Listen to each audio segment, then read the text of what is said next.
Hey guys, as many of you will know, I bought my first home early last year in Auckland, New Zealand. Today I thought I'd give you a tour to show you what a typical Fletcher's new build looks like, so you get an idea of whether that's something that might appeal to you. This home was purchased for about $750,000 and is located in the northwest of the city. It's a 2-bedroom, 1.5 bathroom property that comes to about 90 square meters of floor space on 140 square meters of land. At the end of this video, I'll run you through some of the typical costs you'll face in addition to the house purchase price, so take off your boots and I'll bring you around on a tour. Come on in.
So let's get into the costs. To purchase a house, especially a new one, you'll need a lawyer. These can range from about $1,500 up to $3,000 depending on the complexity of the deal. Mine was $1,500 as it was a pretty simple freehold purchase with a KiwiSaver withdrawal. When you apply for bank financing, you'll need to get a valuation if your deposit is less than 20% of the purchase price. In the case of a new build, often you'll require 2 valuations, one before going unconditional to make sure everything's kosher, and the second once the property has been completed. In my case, the cost of the valuation came to about $1,500, but I got 2 of them done. If you just get one, it's around $1,200. It's a complete rip-off, but unfortunately it's a must-have to get financing. I also worked through a mortgage advisor, and this was free as they're compensated by the bank once the financing goes through. They are essential as they help guide you through the house buying process, costs you nothing, and will find you the best deal. Now let's get into the things you have to buy once you move into the house. If you're coming from a furnished flat, it's going to cost a lot. If we think about the kitchen alone, you'll need a knife set, pans, pots, cutlery, bowls, plates. All of this could cost as much as $500 depending on where you shop. If you're going to Kmart, it's going to cost a lot different from if you went to a Briscoe's or a Stevens. A fridge freezer will cost anywhere from about $600 upwards. Mine was $900 from Noel Leeming. A microwave will cost anywhere from about $50 upwards. Mine was about $200 from Noel Leeming as well. Moving around to the lounge, a TV will be upwards of $500. Mine is a 65-inch, which cost about $1,200 from PB Tech. When it comes to watching movies, I wouldn't go any smaller. The TV cabinet was about $150 from Mighty Ape. Couches can be expensive too.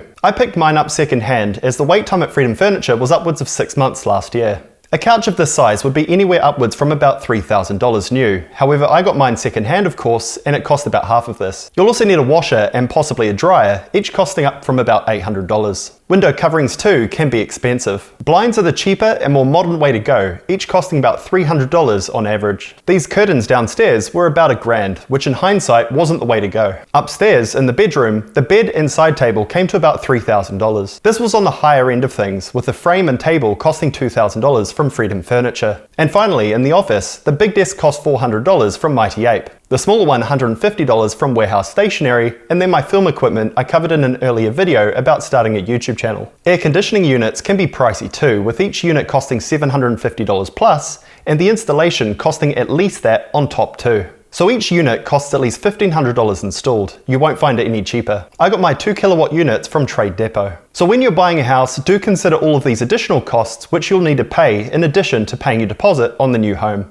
Make sure to check with your mortgage advisor on mortgage cashbacks, as often you can scoop up a couple thousand here. In my case, I got $3,000 back from ASB, which went a long way to buying the furniture. If you're considering buying a brand new home or a used one and not sure which way to go, I was in the same boat. Renovations and maintenance can get pricey, so if you want to avoid that, a new build is a good option. The suburbs that new builds are going into also tend to have great modern infrastructure too. For example, during the Auckland floods earlier this year, my area was completely unaffected, while Auckland's more established neighbourhoods simply didn't have the infrastructure needed to handle the water. Banks are also pretty happy to lend on new builds, especially from reputable builders. And the homes are also well insulated and meet the latest healthy homes and rental regulations. But with an older home, of course, you can see the property before buying, whereas this isn't always the case with a new build. So I hope you enjoyed this video. If you have any questions about buying your first home in Auckland or even New Zealand, please let me know down below in the comments. I've made a few other videos exploring home ownership both in Australia and New Zealand, so make sure to check those out too if you're just getting started.